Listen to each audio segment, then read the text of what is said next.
Hello and welcome to the third episode of Romantic Reads with Rachel, where I will share all about everything related to books and writing. That's right, get ready to enjoy some of my favorite romance reads and listen closely as we delve deeper into the exciting fictional worlds I've created. If this sounds like your kind of podcast, then welcome to my book club. I am your host and storyteller, Rachel Connell, wife, mom, rancher, and published independent author. For today's episode, I'll be giving you a preview of my book, Everest, the first book in the Chronicles of Zara Fae series. So, Everest is about a woman who was born during an apocalyptic era and grew to adulthood under a false identity. This woman is Zara Fae. As far back as she can remember, Zara has been an orphan growing up in the domed colony of Everest. Now, Everest was built by 4 different billionaires from different corners of the globe. They had seen what was coming for years, but it had actually happened. Rumors abounded on the reasons why, and no one truly knew anymore, except maybe the council. Now, the council consists of 4 elders from the remaining bloodlines of those billionaires and their families. They were not elected by the people, but gifted the position as a birthright. So this book's description goes a little bit like this, and I'll explain more later in detail if you'll just hang in with me. All right, here goes. The virus hit Europe first without warning. Thousands died within the week, and millions more followed throughout the month. Governments worldwide scrambled to find a vaccine, a cure to this deadly infection that was spreading rapidly. The hospitals were overrun with the sick, and no answers were in sight. Death rates spiraled out of control, and only about 25% of the world's population survived the affliction. Or at least that's what they told us. It was all a lie. They stole everything from us, from me. My name is Zara Fae, and I will kill them all for what they have done. Pretty intense, huh? I know the description plays this book off as a sci-fi, post-apocalyptic fiction, but it's also filled with some scorching romance scenes that I'm pretty sure would get me booted from Spotify and Anchor if I read those sections out loud.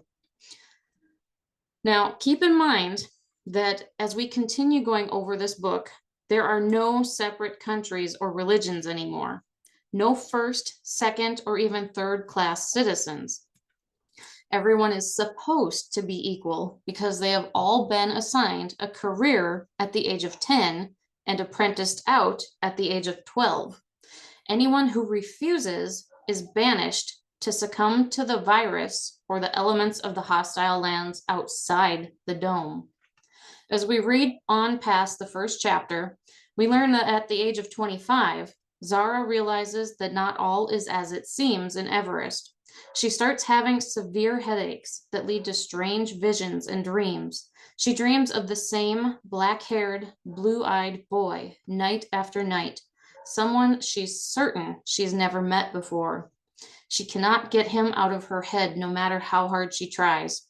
She ends up drawing him in charcoal portraits alongside other people and colorful landscapes of far-off places she can only imagine, or so she thinks. It's not until her best friend, Abe, learns of her dreams and drawings that he confesses the truth, or as much of the truth as he himself knows. She's not really an Everest-born child. She was stolen from her homeland and brainwashed, as many had been before her. Let's take a second and go over one very key detail here that I've woven into this book, the red handprint that you will see coming soon. Why is this significant, and why am I bringing it up at this point in this episode? Here's why.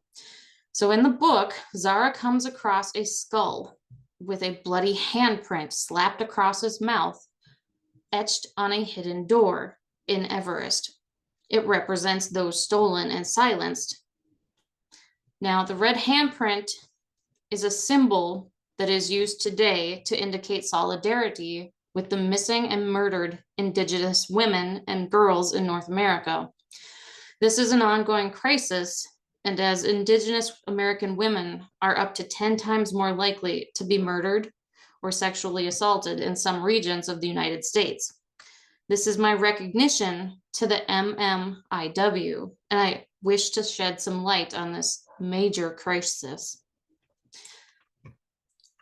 Going back to where we left off in the book, Zara learns that she was kidnapped from an enemy colony many miles north of Everest when she was small.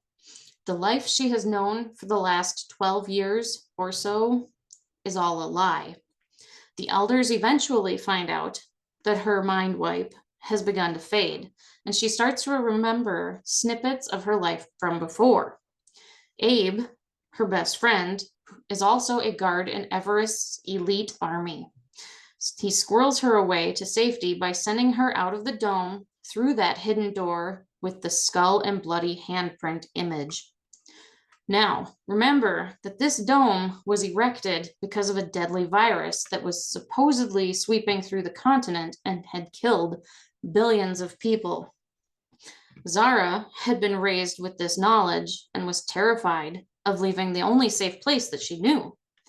But she left those walls knowing she would die if she stayed. Fast forward a couple of days, and Zara is rescued from a pack of deformed wild animals by Raider Lynch, someone she's dreamt about for many months, but has no recollection of. All right, so here is where I'm going to read a short snippet of Everest for you. Be prepared, there may be some blood. Eventually, the grass and trees thinned out until there was nothing for miles but sand and rocks. Frowning, Zara stopped and spun in a circle, looking for anything she could use for a shelter. She was about to turn back towards the forest when a deep, resonating howl echoed through the afternoon air. Zara froze and stared at the trees, willing the sound to be a figment of her imagination. No such luck. She saw movement and watched in fear as three large, gray, furry bodies stalked towards her on four legs. She crept slowly backward, watching their every move. They snapped and snarled with each step she took away from them. Suddenly, the most enormous creature leapt towards her, and she spun and ran as if the very hounds of hell were on her heels. Zara could feel them behind her, chasing her, nearly upon her. She screamed in desperation and put on a burst of speed. But it was no use. She felt claws dig deep into her left leg and sharp teeth rip at her backpack. Zara shouted in pain and went down. The creatures fell upon her, shredded her sweatpants, and clawed at her calves. Screaming in anger, fear, and pain, she yanked the hunting knife from its sheath and slashed at the gray fur covering one of their bodies. Blood dripped from the wound, but the beast seemed unfazed by Zara's attempt to injure it, and a claw swiped at her face, causing a sharp sting along the side of her head. She kicked out with a booted foot and tried to dislodge a second wolf from her legs. Suddenly, a sharp crack ripped through the air. The animal was suddenly flung away from her body. Zara stared up at the blue sky as another shot rang out, and the wild animals fled. She could feel her blood seeping into the cold sand beneath her and the harsh gasps tearing into her lungs. She willed herself to roll over, and she swore she must have begun to hallucinate, because as she lay there, a shiny red motorcycle roared up and stopped mere feet from her. A tall, muscular man in a black leather jacket and sunglasses climbed off the vibrating machine and strode towards her. Zara blinked rapidly, not trusting her vision, because the man she saw was the man in her drawings. She had to be seeing things. It didn't matter, though. Fatigue and blood loss pulled at her, and she finally succumbed to their calls as darkness enveloped her. I hope you enjoyed my review and snippet of Everest, the first book in the Chronicles of Zara Fae. You can find Everest by following the link in my bio or typing in its title or my name into Amazon. I am so excited that you're here and following along with me on my storyteller journey. If you love everything books, homesteading, and family life, then this is the podcast for you.